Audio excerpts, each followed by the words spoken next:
Good morning, Twin Cities. Up and Adam. Yes! I'm Jack Tomzak. That is Andrew Lee. I'm Batman. You are Batman. I am Batman. My cowl is sliding down, though. It's making it hard to see. Well, I'm not sure Batman wore glasses underneath his. You don't know. You don't know that. I think he wore contacts.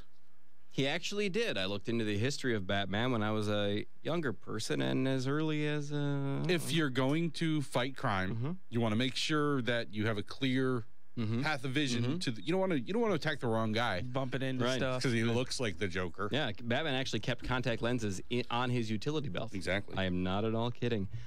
You should do what we're doing. You should broadcast your event live. You'll be able to interact with people across the world live. Live streaming is great for product and services promotions, live announcements, online classes, church services, and yes, wildlife broadcasting.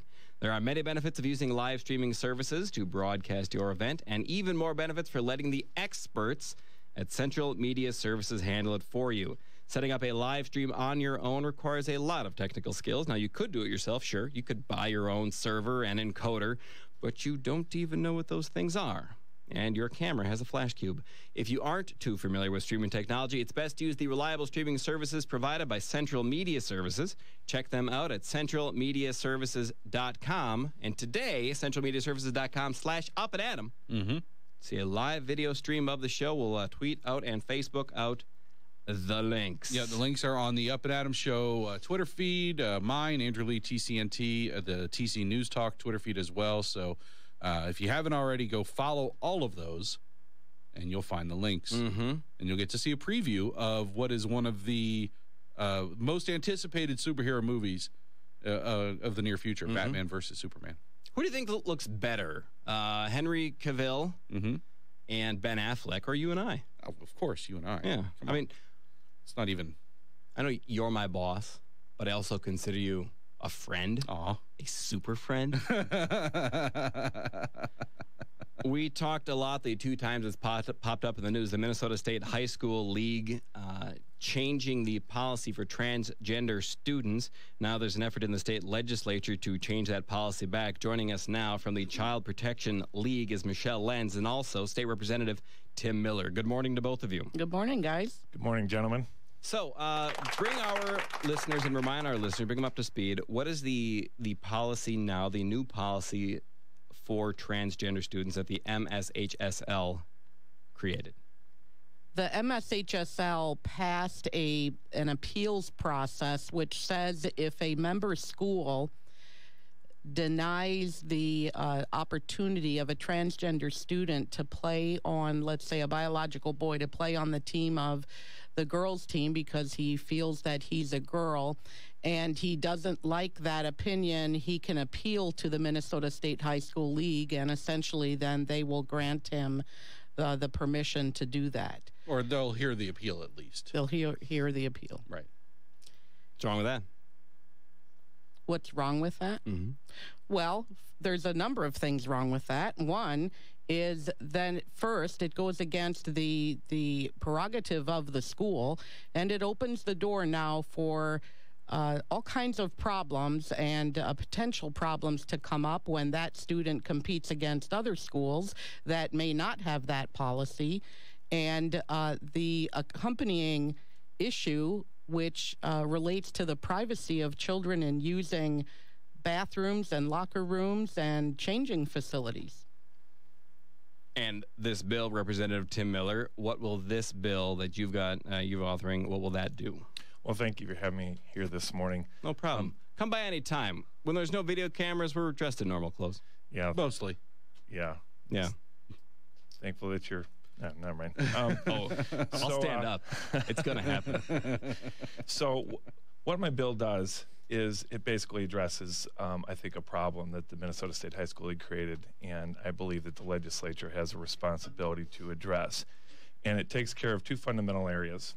Really, in simple layman's terms, it ensures that biological boys do not play on girls' sports, and also make sure that bathrooms, locker rooms, any other place where there may be an issue of privacy, for sure undress, that those rooms are separated biologically as well. I was contacted by a transgender person and advocate who asked me some questions about the legislation. I haven't read it. But she said that to determine whether or not somebody is biologically male or female, we would go off of the school or the government go off of chromosomes or go off of DNA. What's the criteria? Well, it's because I've learned from interviewing some folks on the show, you can't just look downstairs. Right. So where they keep the DNA records. We have to drill all the way down, basement. no pun intended, drill all the way down to the chromosomes, whether we have an XX or XY chromosomes. So because of what you mentioned there. Does that require testing every student? Because that sounds kind of government like government intrusion. I mean, we've got a whole other organization in the state that is dedicated to keeping people's DNA private. Yet you want government looking into the DNA of kids. Yeah, no. And legally, you have to define things down to things like chromosomes and stuff like that. But really what this is saying is that we pretty much know what a biological boy and biological girl are. And also understand this is not an attack on transgendered students. This is not on an attack on students that may have physical parts that are different than what their chromosomes, for example, are. This is meant to intend, or this is intended to be nothing more than the privacy and the safety of all students, including transgendered students. What should the process be for, say, a boy who believes he's transgender, a boy who identifies as a girl who wants to participate in sports? What would you have that person do? What would you say to that person if you're running the school and the boy says, I identify as a girl, I am a transgendered biological male who believes I'm a girl, and I want to play volleyball and I want to play on the girls' team? Well, first of all, these are exactly the questions and the kinds of discussions that need to be taken place at the legislature, not at low-level school board entities. And the people of Minnesota expect the legislature to take the lead on this. We have the Minnesota State High School League passing their appeals process. Minneapolis schools quietly implemented a similar policy, and now we have St. Paul Public Schools voting on a policy. It expands this policy on March 17th. Why can't this be decided at the school level? Because this involves state law. It involves Title IX. It involves a number of statutes that are policy level statutes, and it should be deliberated at the state legislature, and they should be giving guidance to the schools. Well, and also this is competition between schools. So I have the joy and privilege, Central Minnesota Christian School, that's going to be my plug for them. They play in the state basketball tournament today, the boys basketball tournament. I'm going to be able to enjoy watching them for a little bit this afternoon. If a school has a policy that's different from another school, from a different school, you're going to run into these problems, particularly at the state level tournaments. How are you going to be able to apply these if one school has this policy, another school has a different policy? How are they going to compete at the state level? I don't have the answer to that. Okay. But I do think that it's such a minority of students that we're dealing with that I'm not crazy about just flat out just tell them no, sorry, you can't compete. I mean, I think there should be some sort of process. Well, I think they have an opportunity to compete. We aren't saying that students can't compete in sports. We're just saying someone that's a biological male, that by definition physiologically has more blood coursing through his body, has more muscle mass, tends to be larger, tends to be quicker in certain ways, is going to be playing up against a biological female. I don't see that as unreasonable. Let's take a quick break. If you've got thoughts on the legislation that would reverse what the State High School League has done with transgender athletes, now's the time to give us a call. When we come back, I'll tell you my thoughts. 651-989-5855. Up and at 'em now. Glenn Beck next at 9. On Twin Cities News Talk, AM 1130.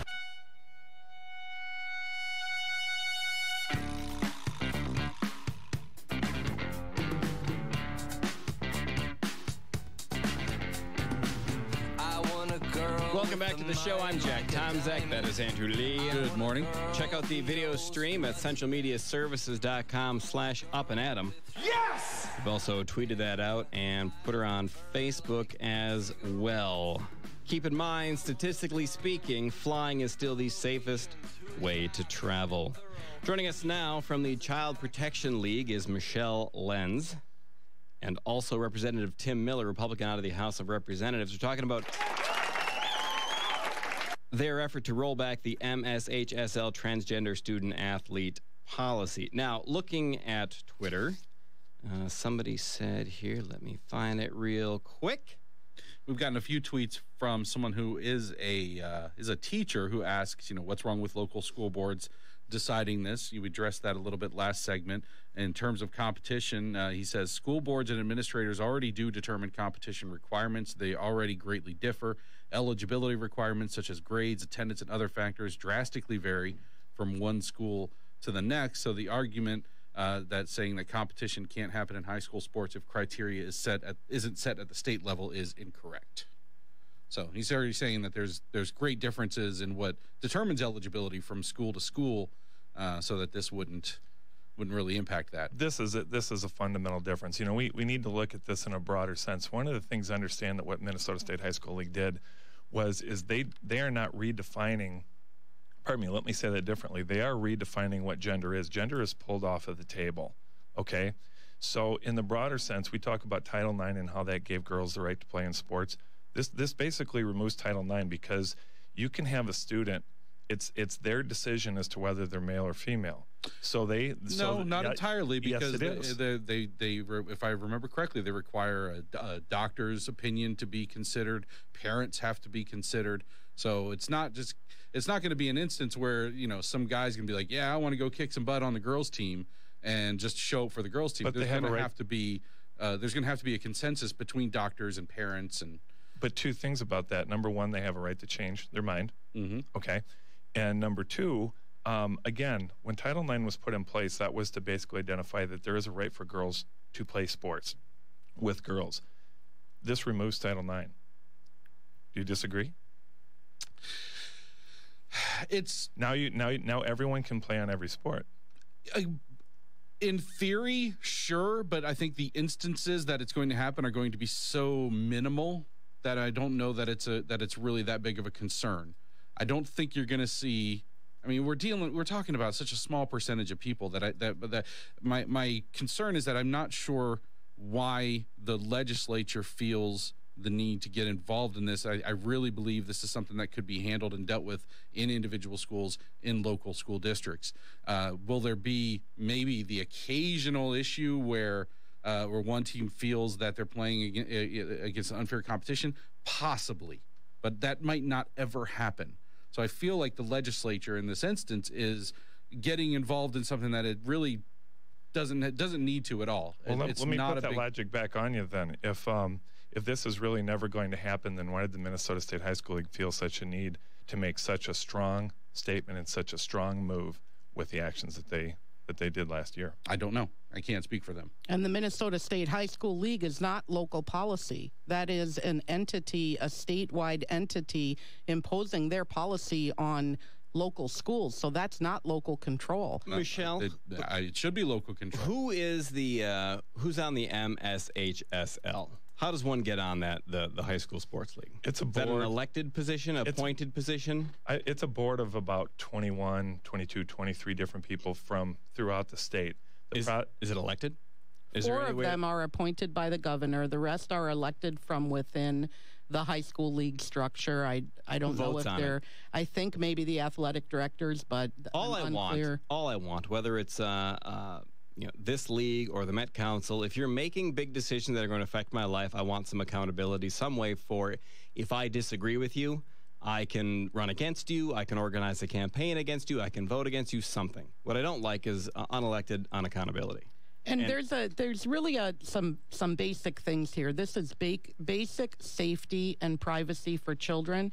The state requires children to go to school. The majority of children in Minnesota are in the public schools. It is completely within the scope of the state legislature to deal with this issue and to address these problems. And we should keep in mind that there are studies that show that 70 to 80% of children who identify as transgender within a matter of a couple years spontaneously lose those feelings. We need to protect children. That is our responsibility as adults. Representative Miller and Senator Brown in the Senate, the chief author, these men are courageous leaders to take up an issue that is not divisive amongst the people of Minnesota. It's a no-brainer. They want their kids in separate bathrooms. And these men have the courage to go against, whatever radical special interests or the political challenges of the day to take up something that parents across the board agree with. It is completely within their responsibility to do so. Now, I agree with you, Representative Miller, as far as actual competition in sports, regardless of if somebody feels or was born of the gender that they're not. Physically, if you're a boy, your odds are physically more superior to a woman, to a girl. You're bigger, faster, stronger, taller, probably. And that's why we have two different leagues. It's not because one side are girls and one are boys, and whatever differences there are there that aren't physical, it's because of the physical aspect of it. That's the whole reason. So even if you are or feel like you're not a boy, you're still physically a boy with all the physical advantages that come with that. And so that's why I don't think transgender students should play with the teams they feel they are. They should play with the team they physically appear to be. That's me. Now, on the privacy thing, what guy who used to work here had concerns about the privacy of people in a locker room who are of the same gender, and everybody agrees what gender they are, still being in the all together in a locker room. Does your bill protect the privacy of those kids?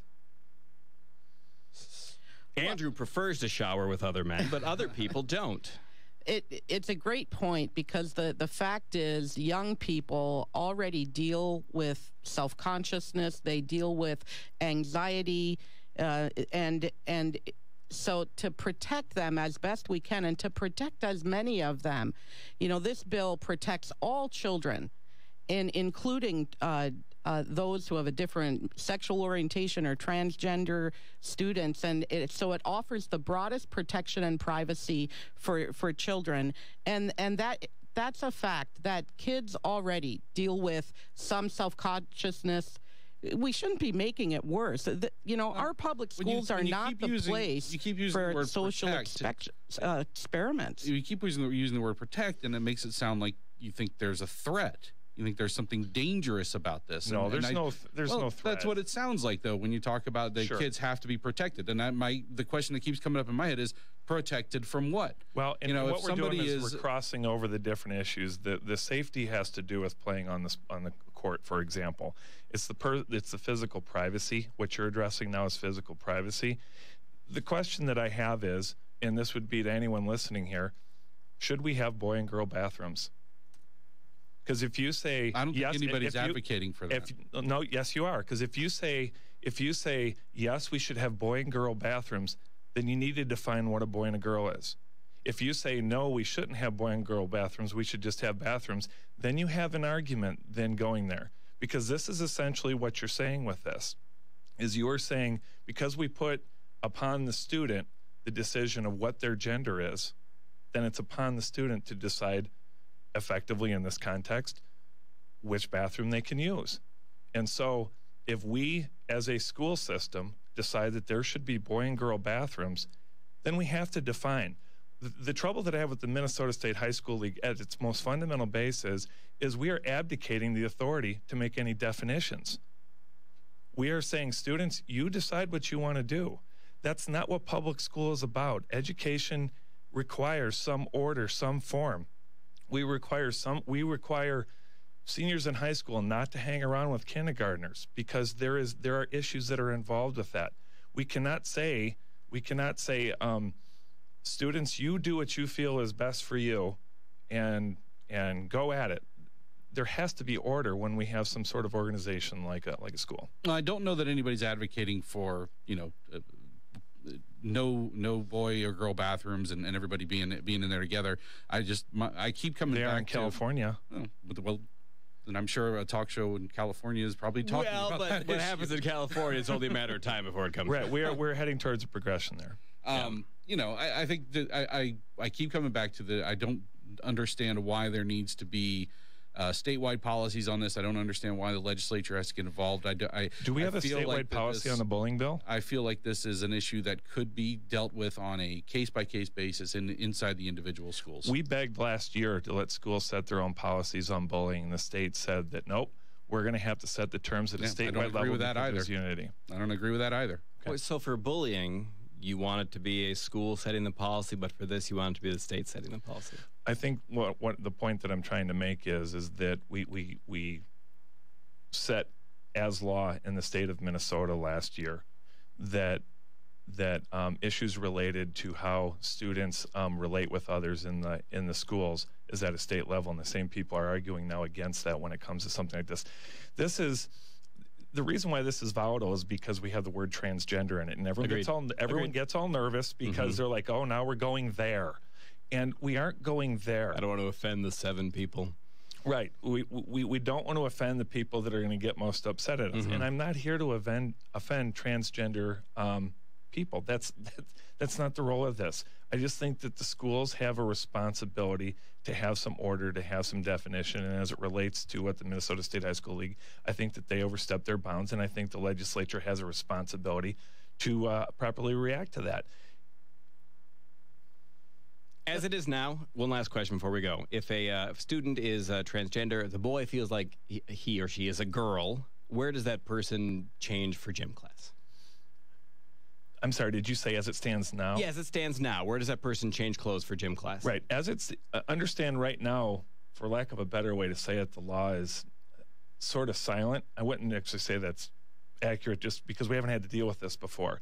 But what our law does, or what our bill does if it becomes law, does accommodate those situations. It just says the schools do require that they have a place that person can, along with all the other students, dress in a place that they feel comfortable. All right, thank you very much, Representative Tim Miller and Michelle Lenz of Child Protection Leave. I appreciate your time today. When we come back, we're going to talk with Dr. Dan Latier and Devin Foley from Better Ed about Black Lives Mattering. Up and Adam. Of all the morning shows that are on, this is one of them. On Twin Cities News Talk, AM 1130. Welcome back to the show. I'm Jack Tomzak. That is Andrew Lee. Yeah. You might not be able to tell that I'm Jack Tomzak and that is Andrew Lee on the live video feed at centralmediaservices.com/UpandAdam. Be confused that it's Ben Affleck. Right. And Henry, whatever his Cavill, I think. Cavill. Or Batman and Superman. We are in disguise today, but no, it is us. Zerwas called in earlier. He said, what's Andrew up to? I'm Batman. I'm Batman. I'm Batman. I'm Batman. Tell him not to be Batman. Yeah. What he said. I had the answer to the transgender athlete thing. I forgot to say it. It's just to get rid of gym class and sports in school. If you get rid of kids taking their clothes off in school, that'll fix this problem. Yeah. All right, joining us now is your volume up, Dr. Dan. Can you hear me? I can. All right. Joining us now from Better Ed, Dr. Dan Latier, who now gets to go first because he came in by himself last time. And his sidekick, the Robin in their duo, Devin Foley. Gentlemen, good morning. He's the better paid Robin, I believe. I have a better paid Robin, too. Isn't it infuriating? Thank you, Superman. I appreciate Robin, you I'm calling me by my Come on. name. All right, fellas, I got the latest postcard email thingy from you, and it says, a history of failure. This weekend, tens of thousands gathered in Selma, Alabama to remember a bloody confrontation in the fight for civil rights and to recommit to that fight in the coming years. Today in Minnesota, we need reminding of our failures in regard to what has been called the, quote, civil rights issue of our time, end quote, and that is education. And you guys sent out the following postcards to residents of Minneapolis and St. Paul last week using the hashtag Black Lives Matter. So what's the skinny? What's going on? I agree. Black Lives Matter. You guys? Yeah. Yeah, we absolutely do agree. Appreciate your time today. Coming up next. Yes, there you go. That's it. No, I mean, if we're going to actually seriously look at this issue and we're going to seriously take a look at what is impacting Black lives, how do we not pay any attention to education system? The statistics that we listed, if you look at these statistics we listed, I mean, you have for over a decade an average reading proficiency rate, meaning reading at grade level, of 33%. Yeah, and let's remind people that in Minneapolis public schools, only 33%. Just being proficient is not really a high bar. We talked with Chris Stewart. You guys know Chris? Absolutely. Talked with Chris Stewart a couple times in the last few weeks, and he made that very clear. Proficient still sucks. Yeah. Yeah, proficient is generally sort of grade level. I mean, and so for over a decade, you've got an average where Black students in Minneapolis public schools, only 33% have achieved that level. Achieved the very low bar of the very low proficiency. bar. And in St. Paul, it's only 38%.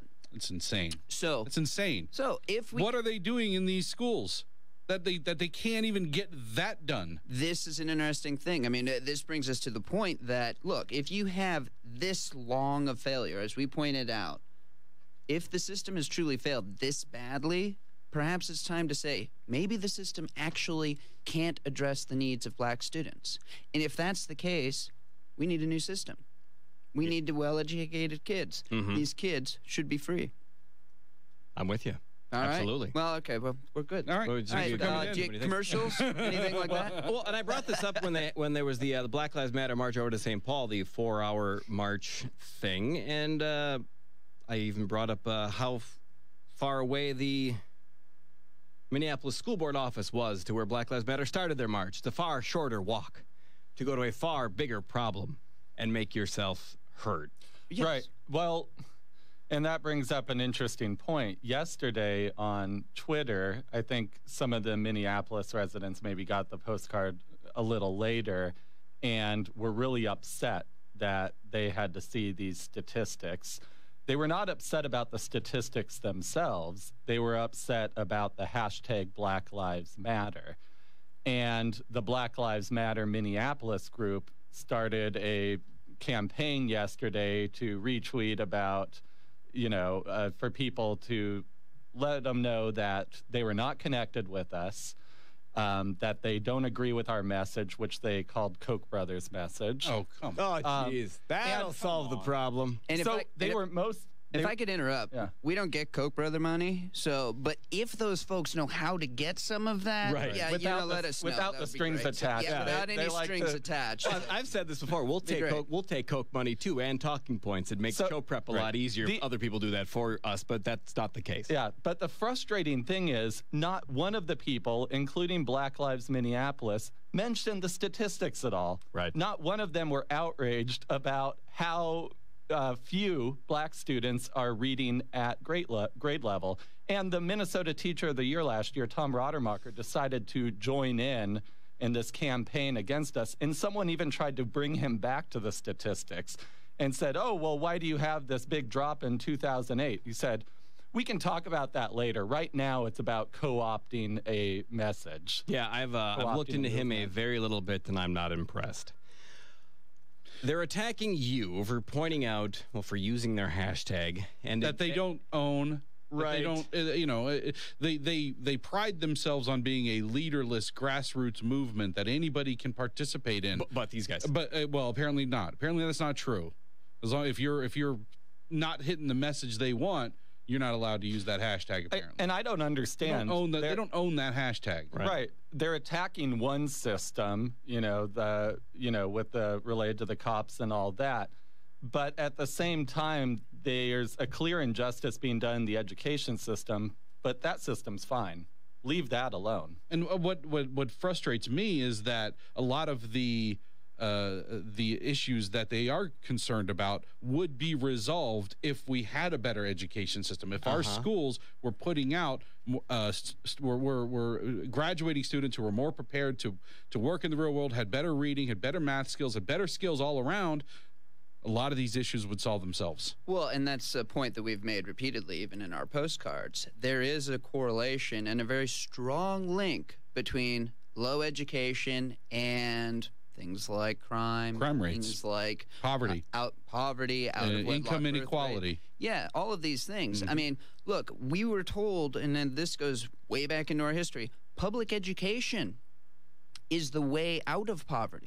Public education will fix all of these things. Now the argument is, well, whoa, you can't point out the fact that, you know, for over a decade, only a third of our black students have been able to meet the basic proficiency levels. No. Don't point that out. Don't talk about that. This is off the limits. We just want to talk about poverty or these other issues, things like that. But no. Education is a very fundamental core issue. That and, of course, family breakdown. But we are focused right now on the education issue and how this is being ignored. And we're being attacked for bringing this into it. For Black Lives Matter is absolutely absurd. Who is the lefty economist who will say anything a Democrat wants him to say? Friedman? No. Oh, New York Times? Yeah. Paul Krugman? There you go. Krugman. I'm looking for a piece from him where he essentially argues that, no, education is not the way out. It's like, what are you talking about? Well, are you serious? Yeah, here it is. It's from Salon. Paul Krugman debunks claim that education explains inequality. A deeply unserious fantasy. Paul Krugman says, that's crazy.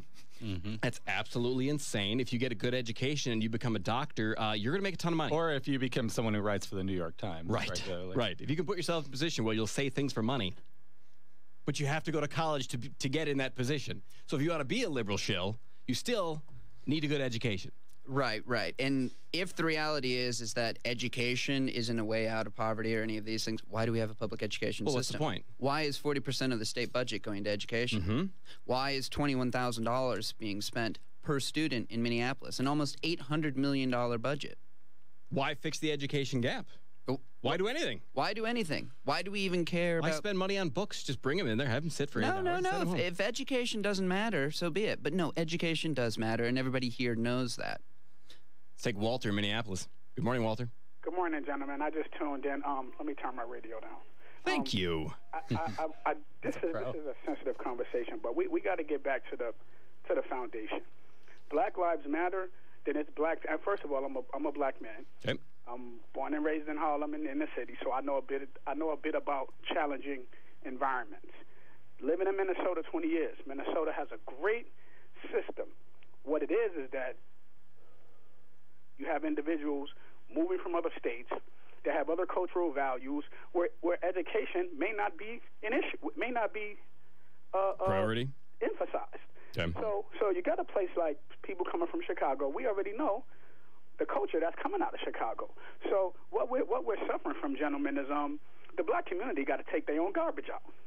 And I think I'm qualified to say that. You're the only one in this room who can. Right? Or we'll get boycotted. You go to Little Italy in New York somewhere, they take out their garbage. You're not going to have young Italian kids breaking windows, doing graffiti in those neighborhoods.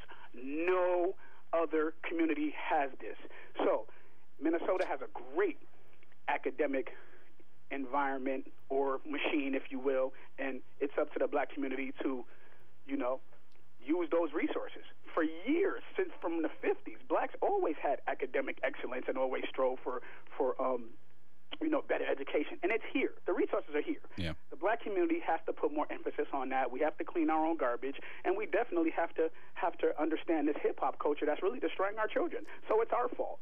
So we can forget the hashtag business. We can forget the Black Lives Matter business. If Black Lives Matters, stop killing each other by the thousands. I can't even order a pizza because they're going to shoot the pizza man over here. And it's just ridiculous. So it's as a African-American community, we have to get back to the principles that made us strong in the 50s, before Jim Crow. We're in worse shape now than we ever were in the history of us being in this country. Our families are in the worst condition.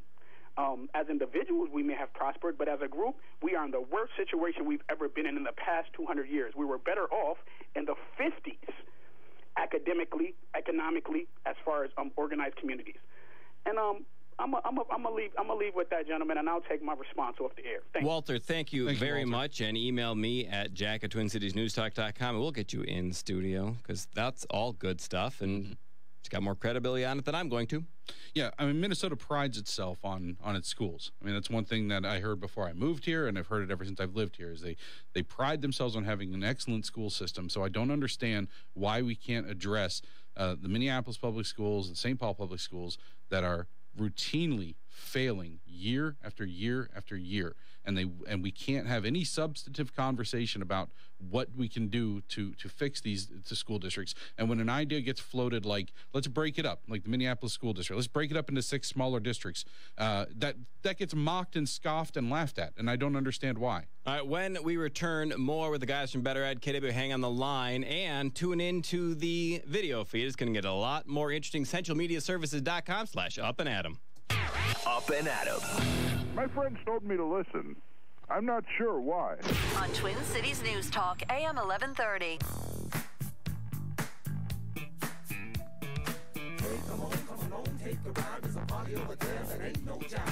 Welcome back to Up and Adam. I'm Jack Tomzak. That is Andrew Lee. Good morning. Good morning to you, sir.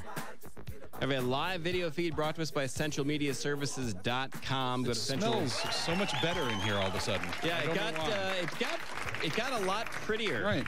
It got prettier and it started smelling better. Mm-hmm. So Andrew Lee brought in my new best friend, Tawny Jordan Ring, just to sit behind him. Check out the live video. Is that what I did? To see to see a pretty girl. You're pinning that one on me? I will do anything to get people to start watching that video feed. We'll do it live. I'll write it and we'll do it live. We're talking to the guys from Better Ed, Devin Foley and Dr. Dan Latier. Good morning again, fellas. Good morning. Thanks for having us. Talking about your latest postcard that used the hashtag Black Lives Matter and pointed out how, at least in Minneapolis and St. Paul, the public school system does not think Black Lives Matter. They graduate not that many, 50% on time? Less than 50% on-time graduation for non-white students, and reading proficiency is atrocious. And this has been going on for, 15 years, 14 years? I mean, this is probably before. Yeah, you're going on well before the postcard that you put out goes back to 2001, and I'm looking at it. The highest percentage of reading proficiency since 2001 is 46% in 2005? Right. That's atrocious. Right. You didn't go from, in 2001, a average proficiency rate for all African-American students in Minneapolis of 31% from 100%. Right. This has been going on for a very long time. Right. And to pick up on what you had said Systemic failure. Oh, totally. It's a systemic failure. And to pick up on what you said earlier, Andrew, I mean, as far as the need for education, and this is a way of getting out, I mean, this again goes back to a very fundamental question. What is education? And to Walter's call in as well. I mean, if Walter believes that the black community needs to fix some of the things internally as well, that goes to education. Education is more than just reading and writing. It's the passing on of culture. It's the passing on of tradition, of values, of all of these things. And again, Minneapolis is clearly, and St. Paul, unable to be able to pass on education. You're not going to do any of that if you can't teach people how to read. No. And they can't teach people how to read. I think that's the key point that I think people need. These schools they are incapable of teaching their students how to read. How else can we expect them to do anything else? Totally. Well, and it gets to another point, too, is that again, it's not just reading. If you look at the schools that are doing well, it is true, absolutely true, that a lot of these kids are coming out of very, very tough environments. Their mom might be a prostitute. Their dad might be a crack addict. The home life is terrible, and it is a difficult situation. But just taking a kid out of that environment and saying, hey, we're going to teach you to read so you can go to college and then do whatever, does that inspire them? If you look at the schools that are doing well, the private parochials, some of the charters, others, they have an ethos. They're giving the child more than just reading and writing, a reason to do all of these things. Got a phone call. Let's take KW, Minneapolis. Good morning, KW. Good morning, gentlemen. Great bumper music this morning. Appreciate that. Thank you. Hey, I would listen to that Walter guy. I will make a comment about Walter doing about this, the postcard I got.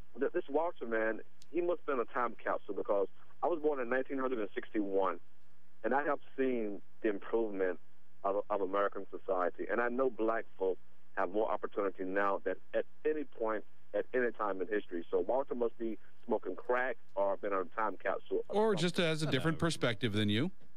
I said that. I mean, how can that be a different perspective? In the 1950s, things not better for African Americans? you got to be on crack not to believe that. Sure, it's not powdered cocaine, KW. Something. But anyway. KW, do you have a comment on the performance of the Minneapolis schools in regards to reading proficiency for African American students? Yeah, the one caller, the one host you guys got, he just said that maybe those kids got prostitutes, or addicts as parents. Yeah. Even he think the worst of the black community. Some of those kids just may have a parent who's working 2 jobs trying to make ends meet. Have you thought about that? And plus, in those statistics that he put forth, how are those staff influenced by the large influx of students with English as a second language? Thanks, KW. What was the question? The reading proficiency. I don't know about. In those statistics that he put forth. He's turned his radio back on. Yeah, it's not at least with graduation proficiency, the last numbers I saw from a few years ago, black students who English is their second language, immigrants from Africa, are graduating at a higher rate than students who are not from Africa, from here.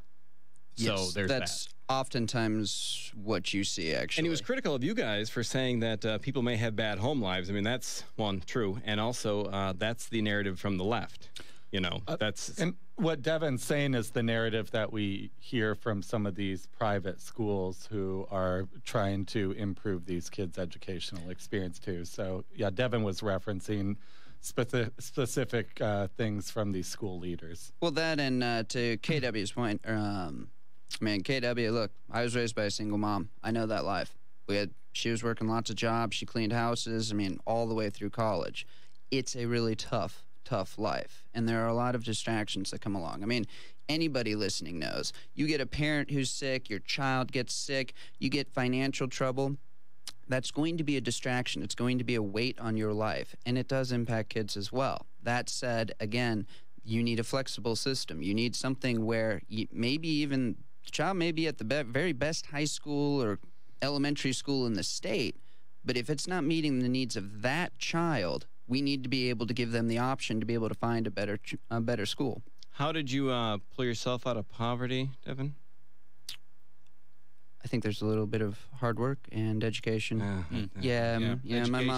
My mom basically, taught me discipline, and education has a lot to do with it, though, doesn't it? No, actually, and I'll tell you, what was interesting is for my mom, look, I got moved around from school to school with the other kids who had better family lives, but it was all based on which schools were doing well in our community. And then into high school, I had to get an inter-district transfer. We didn't have, this was in California, you didn't have the same system in Minnesota. So it was quite a difficult process to be able to get into a different high school that had AP classes, because our local high school didn't even have AP. But there are moms out there, single moms, who are trying to do this, and we're making it very, very hard for them to be able to do that. One of the issues, that I have with the Black Lives Matter movement, and they're upset that you use their hashtag in a mailer. DeRay McKesson, he's a Minneapolis school employee, former teacher, now in administration, spent a lot of time and energy on Ferguson, Missouri, and I've learned has quit his job and moved down there to help because Black Lives Matter. You were working in the perfect place if you wanted to help black kids. Minneapolis Public School, there's a lot of kids who need help there. It's disingenuous, and it irritates the crap out of me. Al in Minneapolis. Good morning. I think that there's a direct correlation between the fact that Minnesota is a welfare magnet state and the fact that we have such poor performance in the Minneapolis schools. I think that because we get a lot of people coming to the state just because of our welfare benefits, we get the most broken families.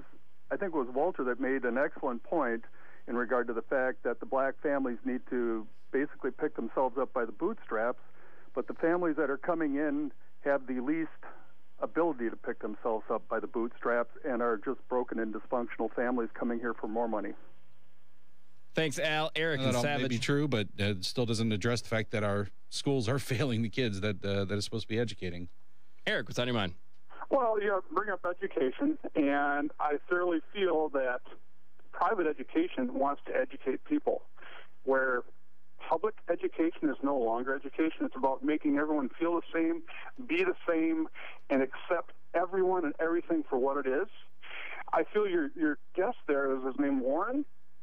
he got where he was because he did not want the stigma of poor people or of the typical, the typical black undereducated person. You have to have that stigma and that feeling that you're a little better than everyone else to get somewhere. And private education gives you a little bit of that. Thank you, Eric, for your comment. I don't know if it's better than everybody else, but that there is more to you than perhaps what the system is willing to admit. I think that's actually what you get to. I mean, each child, look, each person has dignity. Black lives do matter. All lives matter. We need an education system that actually is able to address those needs. And quite frankly, I think vouchers are the way to go. Education savings account. When it comes to the reforms that you guys are advocating, where do you typically meet up the most resistance? Simply, this is shocking to us. It is shocking to us, our Twitter feed right now, that not one person who has criticized us will address the terrible statistics. They are enraged that we would use Black Lives Matter as if, we're being accused, you're a white guy, you can't do that, you can't do this, except, wait, a bunch of people who are criticizing us are white folk as well. And it's like, you can't do these things, but you don't want to address, you're going to talk about Black Lives Mattering, but you're not going to address this fundamental core issue of an education system unable to address their needs. I think one of the difficulties we run into is just the nomenclature of all this. We are talking about the public school system. That adjective public in people's minds means good. It brings up notions of community, nostalgia for the past system. They used to be called common schools. I'm not sure when it switched to public. Private bespeaks elitism to people. That nomenclature is hard to really break through. Jason in Plymouth. Good morning, Jason. Thanks for taking my call. I called last week. I'm trying to figure out if we're on the same page. And I talked about what the root cause of the problem is. And I firmly believe my kids are in a good school system, but I firmly believe that education means nothing about how my kids will succeed. I have a child I can care less if he got a high school education, and he'll do fine, I'm sure. So my question is, do you think it's the school systems that are failing, or are the people failing themselves? Actually, well, Scott, you bring up a good point. You're educating your child. You are the parent. The parent is the fundamental educator, though, of course, in our modern society, we've sort of given it over to the education system. We hear a lot about, this system is holding people down. Well, look at this system. This system that has almost $800 million budget, spends $21,000 a kid, and you've got, for over a decade, only a third of the kids being able to do it. Education is broader than just reading and writing. It's giving the kids, why are you doing these things? What are you about? How are you going to do it? That's not something that I don't think many people here would want government to be saying, this is your purpose in life. On the other hand, if we want kids to be educated, taking that money and allowing the parents to go somewhere and find the education that's good for their kids, that's a totally different game. Scott in Ramsey. Sorry, Jason. Got to move it along. Scott. Question for the people that were doing some of the research or talking earlier. Is there any direct correlation between the failure rates of the kids in the schools in Minneapolis and any of those families on welfare? We haven't gotten into that. If you want to look at some correlations, you can see an interesting correlation between rates of children born to single-parent households and how well they do in school. In fact, even if you just Google it, The Economist came out, I think, last fall or so, and they basically said that one of the biggest determiners is, how is your family household? And then, of course, education after that. All right, thank you very much, Scott. We need to move without it along. Involved and engaged parents, there's little that schools can do. Well, but There are but schools. you can't tell me that 60% of these families don't have involved and engaged parents. Right. And the fact is, though, that there are schools that are in North Minneapolis, that are in the area, that are taking the kids from these broken homes and actually able to do it. But it requires a very different kind of approach to education. It's a much broader way of doing it. And I think the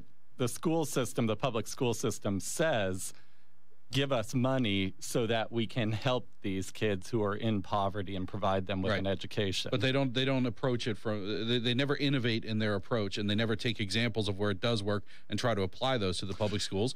And why is that? Well, they're extremely centralized, bureaucratic in these big city districts. So even if they want to take examples of innovation, they run into a lot of obstacles. The last superintendent, Bernadette Johnson, complained about that. Right. The interim superintendent complains about the same thing. So they would like some decentralization, I think. And what's interesting is no matter where you approach this issue from, we've had people on the show that approach the education issue and the failings of the Minneapolis public schools from all different perspectives, but the one constant they keep coming back to is they keep running into opposition from the teachers union.